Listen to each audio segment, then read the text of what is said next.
派友，你们好吗？12月4日，比特币大幅跳水，最低至42587美元，跌幅达20.59%。昨天我们刚刚说过，比特币是 V1.0。比特币为什么会跌？整个加密货币为什么会跌？因为它们处在坐庄机制之中，大量的市场参与者实际上是处于被割韭菜的状态，大部分的比特币都在少部分的市场参与者所掌控，无法避免地让加密货币沦为了机构资本的洗钱工具。比特币以及虚拟货币没有实际生态价值，所以比特币能纳日6万美金到今日的4万美金，一切都是庄家操作、炒作的杰作，暴涨暴跌是常态。很多派友总爱问一句话：派什么时候上交易所？如果回答他，以前传统数字货币目标就是上交易所，而派的目标是从交易所的困局中走出来，落实到实体应用中去。很多派友都会大失所望，好像交易所是派实现价值唯一的地方。上期节目我们说派 Web 3.0 开启了区块链新时代， 3.0 的出现将要终极 1.0、2.0。今天需要派友跟着新时代的步伐，更新你那陈旧的币圈观念，打破你那根深蒂固的区块链 1.0 逻辑吧。派的宏大格局你知道吗？下面小派来告诉你，派如何开启新格局。节目开始之前，亲爱的派友，请先伸出你的小手，点击派学院订阅吧。同时也别忘了打开小铃铛呀，这样你就会第一时间收到派学院给你的最新资讯。在目前已有的加密数字货币当中，无非就那么几个类别，以比特币、以太坊为首，用来割韭菜的；以 GEC 为首的传销币，本质不变，变的是支付方式。Pi Network 的愿景是让普通人也能用上数字货币，让那些被银行、中介以及技术巨头夺走的利润重返大众手中。10年前，比特币被中本聪搞出来的时候，基于的协议是烧设备获得奖励，需要解决数学难题。虽然愿景跟派相似，但有缺陷的货币分配机制，让它最终被少数持有，被大金控制市场。刚问世的头1年里，传闻近乎100%的算力都是中本聪持有。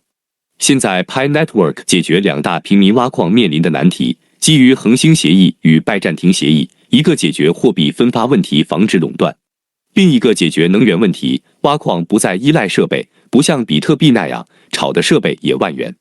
比特币等加密货币都没有落地应用，最多也就是私底下可以支付比特币消费。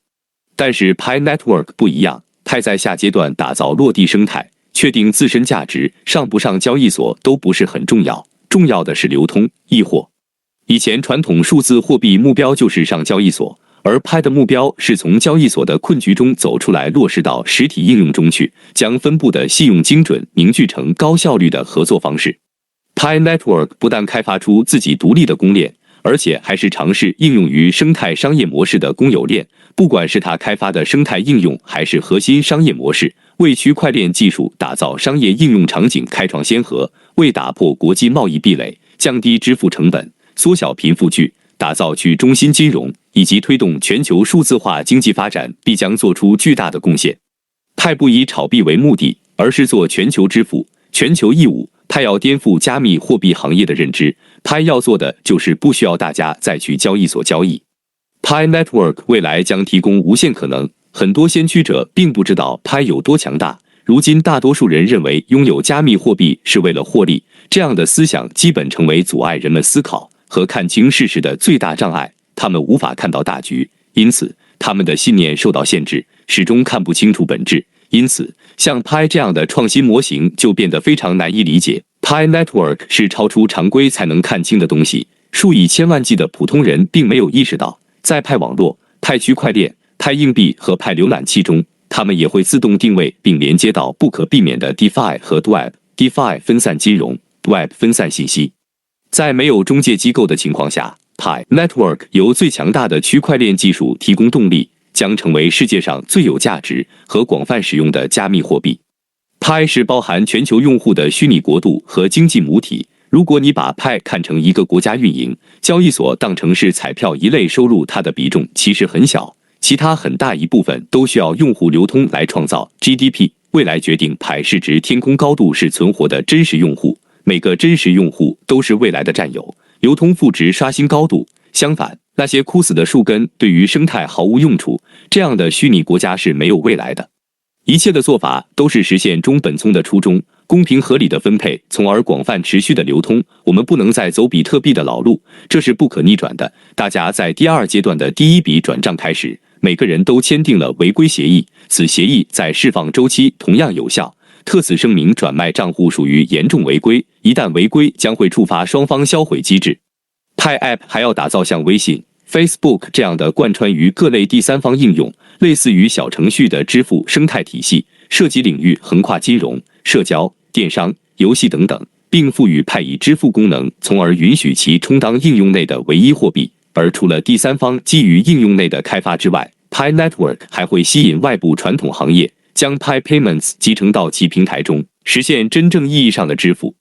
Pi Network 创造的是区块链世界的底层，它本身不是一个项目，而是无数项目的载体，全新的操作系统。我们可以把它看作是一个无边界的国家，或者一个新的世界。土地就是区块链，土地上、链上可生长万物，各式各样的生态。国民就是每一个先锋矿工，以及未来 Pi Network 网络中的用户。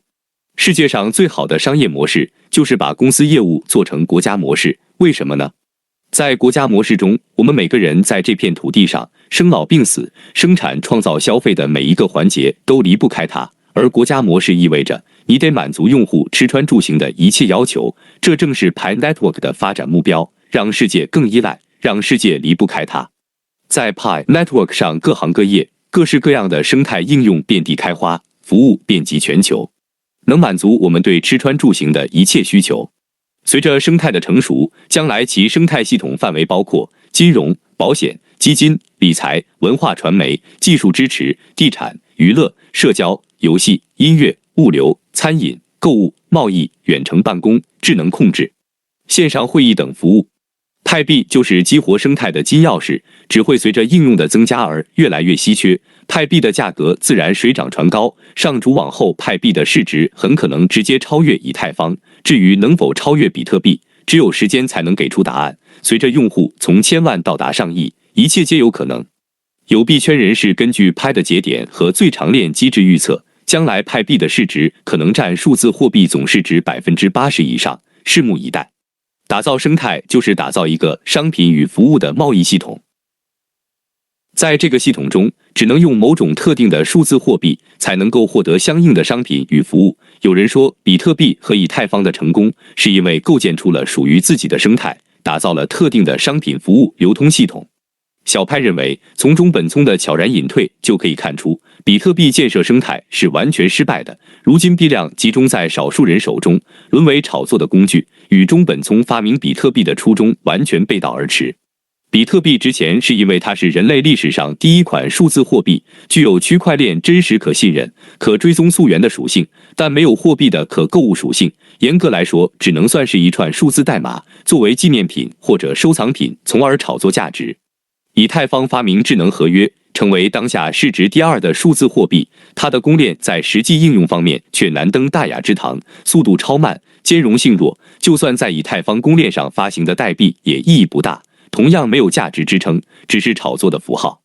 Pi 就是一块超级湿地，一个巨大的原生星球，上面的 DApp 才是未来价值所在，未来一定会孵化出许多伟大的应用，这些应用会借助 Pi 的生态养分迅速膨胀扩张，每一个应用都能让母体价值100倍，它们和 Pi 币都密切互动，同时增强母体的流动性，成为无限循环的永动机。Pi 不仅强大，还能无限分身。世界需求这样的母体融合区块链应用的落地实体，提高社会效率，提升文明进程。DApp 开发者需求用户群体庞大，但是它需要这样的母体，这样扩展性好的公链平台一展身手。用户需求需要这样的区块链母体改变命运的机遇，以及公平公正多元化的区块链项目开启未知梦幻世界。企业商家需要派这样的区块链母体省时省力高效率的精准合作。趋势使然， Pi 币融合一切需求，完美诠释区块链。Pi Network 这片土地上必然是生机勃勃，万物生长。Pi 的格局之大，没有人会拒绝一个更加高效的未来。资本、机构、创业者都是闻风而动，趋利避害的，市场也是最敏锐的。看不见你可以不相信，看见你还不信吗？万有引力定律从来不会失效，特别是财富吸引力。各位派友，如果你们认可小派的观点，就请订阅一下频道吧。你们的订阅、点赞是对我的最大支持。好了，今天就分享到这，我们下期见。